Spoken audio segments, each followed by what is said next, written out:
What's up? Matt here, and this is day 28 of 30 days of intuitive eating.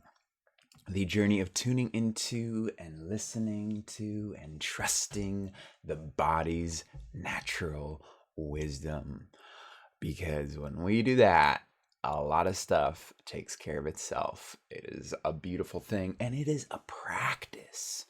That's what I'm learning day by day. It is a practice. So thank you for taking 10 minutes out of your day to put this into practice, to get a little intentional with how we relate to our food and beyond. This course was created by Megan Macaron with Intention Inspired.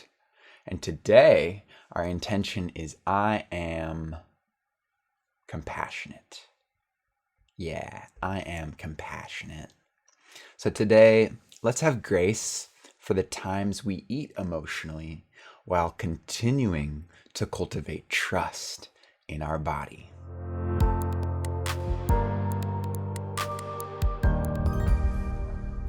Diving right in with our host, Megan, as we explore today's intention of being compassionate.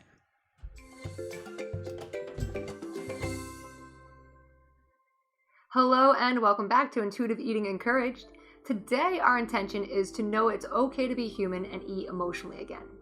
And while this course is not exactly on emotional eating, even though I talked about it a lot, because I think that it's a big part of the dieting mentality and we're trying to let go of that and embrace intuitive eating, I just want to mention that it's totally okay to eat emotionally. So while you are embracing eating intuitively, it can happen that you eat emotionally. And then it's up to you if you make that into this huge deal and feel like a failure and then say, well, intuitive eating isn't working for me, I got to go back to calorie counting. Or you accept that you're a human and show some resilience and say, okay, that happened in that moment, one moment. It doesn't mean I need to give up on intuitive eating. It doesn't mean it's not working. It just means I was human. That's all. And the less meaning we give to our eating habits or how we're eating, and we just notice that it happened, we forgive ourselves and we move on. We go back to listening to the body, right? Anytime you fall into the trap of dieting, like the diet mentality of counting calories or skipping meals or eating emotionally or even a binge, right? All which I talk about in my other course. All that is just you in one moment of one day out of your entire life forgetting to listen to your body, forgetting that hunger and fullness is there to guide you. That's it. And that might happen a lot, but that's okay. And the goal is to have it happen less and less because you're going to listen to the body more and more and bring more mindfulness to yourself around food, around weight loss, and around your thinking. Because it's very easy to get into your head and create these stories that lead to giving up when something's working really well, right? I call this confirmation bias. So, you'll try something like intuitive eating, and then the moment that you do something that's against intuitive eating, you say, well, it doesn't work for me, and you give up. But that doesn't mean it wasn't working. It could have been working just fine, and then you use that one hiccup as an excuse to stop trying.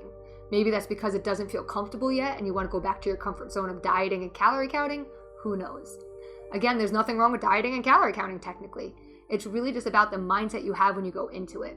And to me, you can try any diet out there and you can still eat emotionally as long as your foundation to your health is listening to your body over calorie counting and your brain telling you that like you should skip meals because you've already eaten enough for today for some reason, right? Like you wouldn't, if your bladder said like you have to pee, you wouldn't say, well, I just peed an hour ago, I shouldn't have to pee yet, I'm not going to go do it.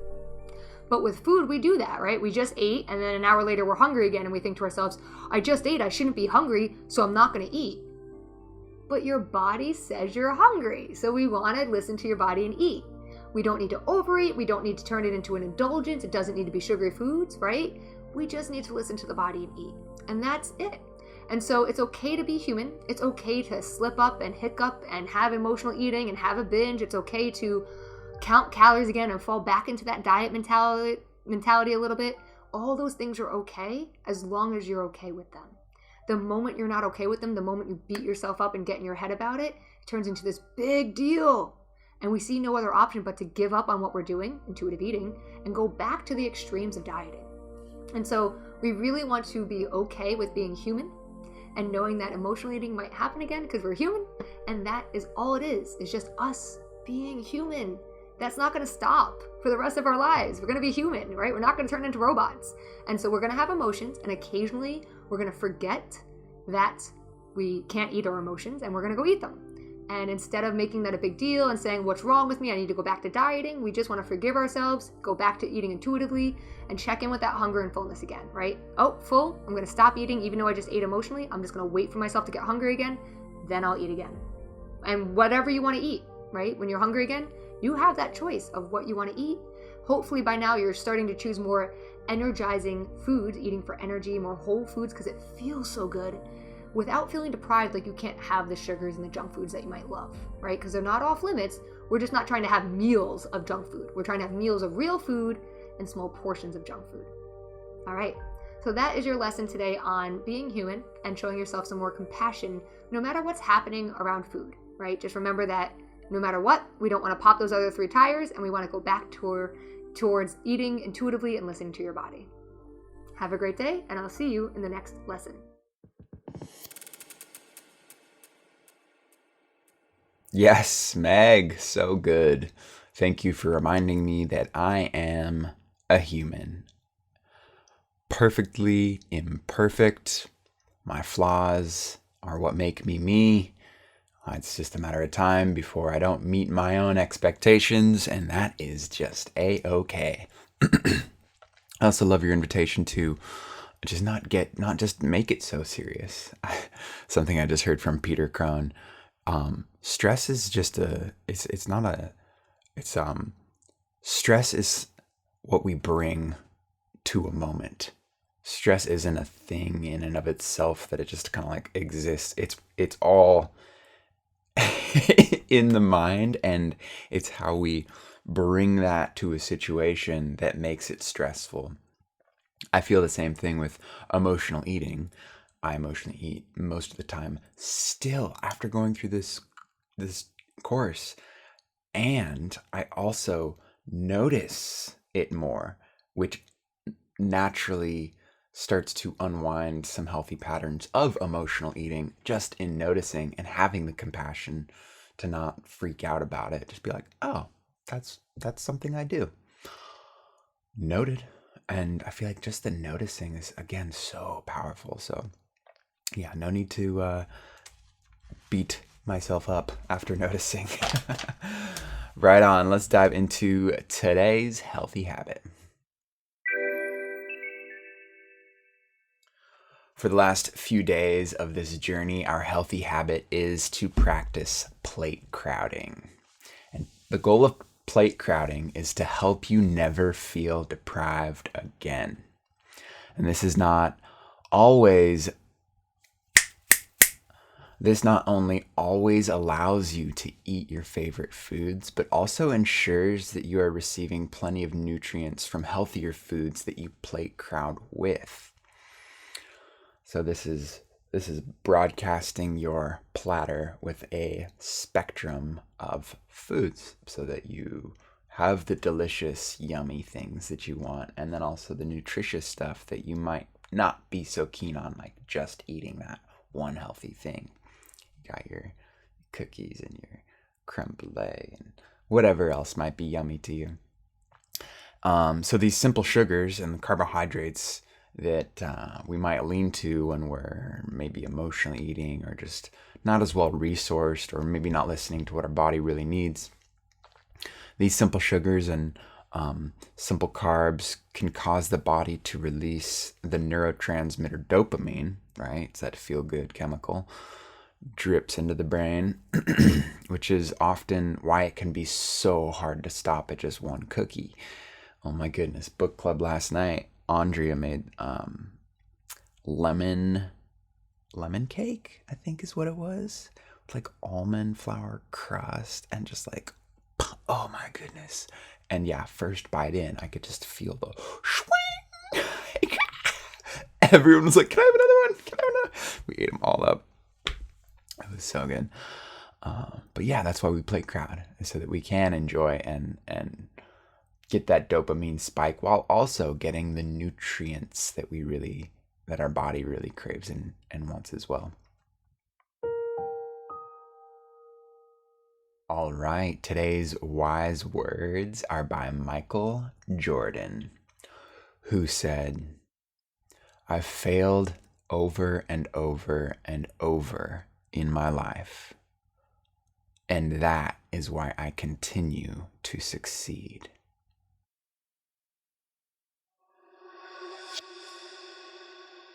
All right.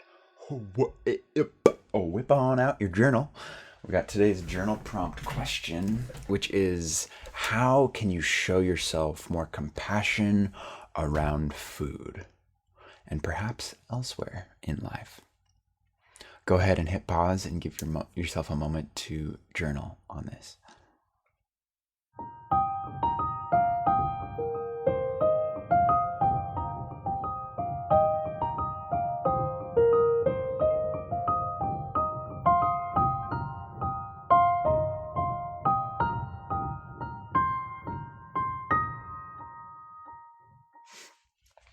So for me, I can ease up on the expectations that I have for myself.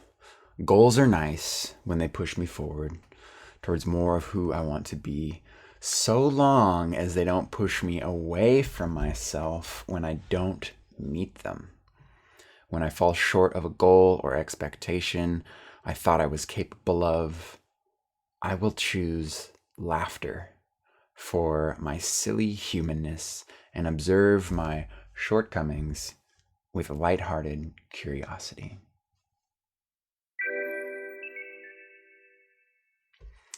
All right, today's compassionate micro challenge is to forgive yourself and let go of the past.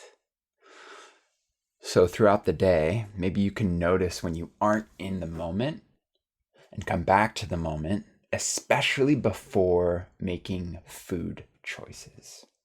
So however you think you might be able to catch yourself in the moment, not being in the moment, especially when you're snacking. Get creative with how you can prompt yourself to come back to the moment.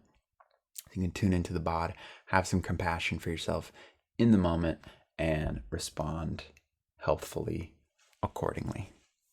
Right on. That wraps up today's intentional session on being compassionate. Thank you so much for joining on this session of curious intuition cultivation. It has been such a journey, and I'm savoring it because we just have a couple more days left. Tomorrow, our intention is I am courageous, which is going to be very needed as we finish up this journey, but still cultivate that body intuition beyond this course. Is going to take a bit of courage. So looking forward to that. If you want to join the community in this wonderful journey, we have a private activity feed. We meet weekly just to check in. There's a lot of other fun resources and things over on the platform. We are about to dive into a couple new journeys. I'll just say we've got 10 Days of Resiliency by Juniper Klatt. I am putting together the 12-week Journey of the Artist's Way by Julia Cameron. Marva Midkiff has 30 Days of Creativity coming out, the winter edition. I think she's also working on the spring edition too. So lots of good creative magic coming through. And thank you. Yeah, thanks for just tuning in and getting involved, because that always just determines what we spend our attention, intention, and energy into next. So you are awesome. All right. I hope you have a wonderful, compassionate day. Peace and love.